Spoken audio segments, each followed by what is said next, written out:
दोस्तों, किसी ने क्या खूब कहा है, दूसरों के भरोसे मत रहो, क्या पता वो आपके भरोसे बैठा हो। आज मैं आपको एक ऐसी ही कहानी सुनाने जा रही हूँ। प्राचीन काल में एक गुरुकुल था।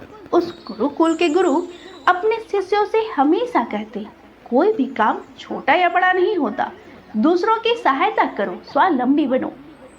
एक दिन वो गुरु अपने शिष्यों के साथ कहीं जा रहे थे कि तभी बीच रास्ते में एक नाला आ जाता है। उस नाले की चौड़ाई थोड़ी अधिक थी, उसे छलांग लगाकर ही पार किया जा सकता था।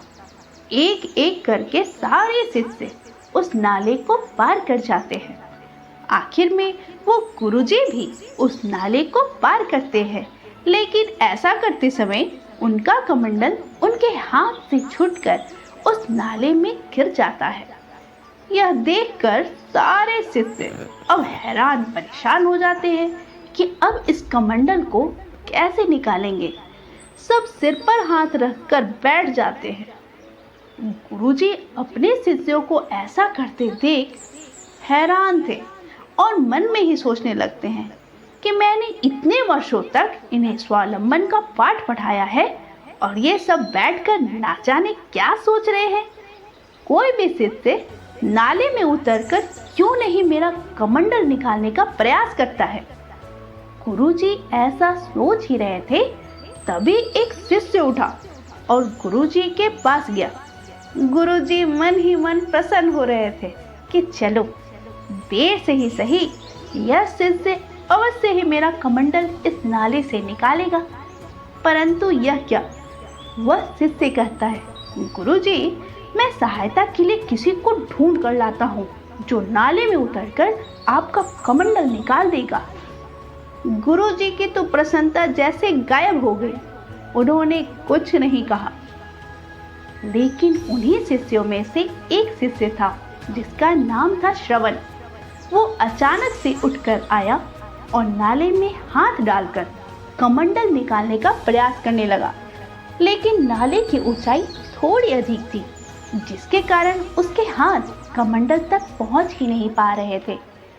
यह सब कुछ वो गुरुजी देख रहे थे।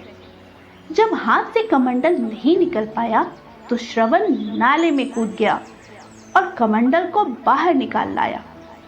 गुरुजी ने श्रवण से पूछा, यदि तुम्हें ऐसा ही करना था तो तुम्हें इतना समय क्यों लगा श्रवण?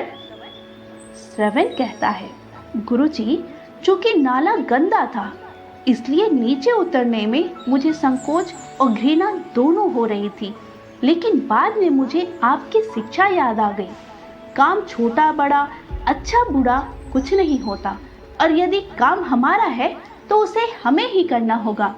अभी गुरुजी और श्रवण के बीच बातचीत चल ही रही थी कि इतने में वो शिष्य भी आ जाता है जो किसी से सहायता मांगने गया था, और वो बताने वाला ही होता है कि ऐसा कोई भी व्यक्ति नहीं मिला जो नाले में उतरकर कमंडल निकालने को तैयार हो। तभी उसकी नजर श्रवण के हाथों में पकड़ी हुई कमंडल पर पड़ी। उसे बात समझ में आ चुकी थी। उसे पछतावा हो रहा था कि जो काम श्रवण ने किया, यदि वो भी ऐसा किया होता तो उसे किसी और से सहायता मांगने की जरूरत ही नहीं पड़ती। दोस्तों, हम भी कई बार ऐसा ही करते हैं कि छोटी से छोटी चीज के लिए भी दूसरों पर निर्भर हो जाते हैं। लेकिन उस काम को यदि हम खुद करें तो हमारा समय भी बचेगा और हम आत्मनिर्भर हो पाएंगे। यकीन मानिए, जो काम आपका है उसे आप जितनी अच्छे से कर सकते हैं ना, उसे कोई और कर ही नहीं सकता। आपको ये कहानी कैसी लगी हमें कमेंट बॉक्स में बताइए, और हमारे चैनल को लाइक शेयर और सब्सक्राइब करना ना भूलें। मैं फिर मिलूंगी एक नई कहानी के साथ। तब तक के लिए अपना ख्याल रखें और खुश रहें। धन्यवाद।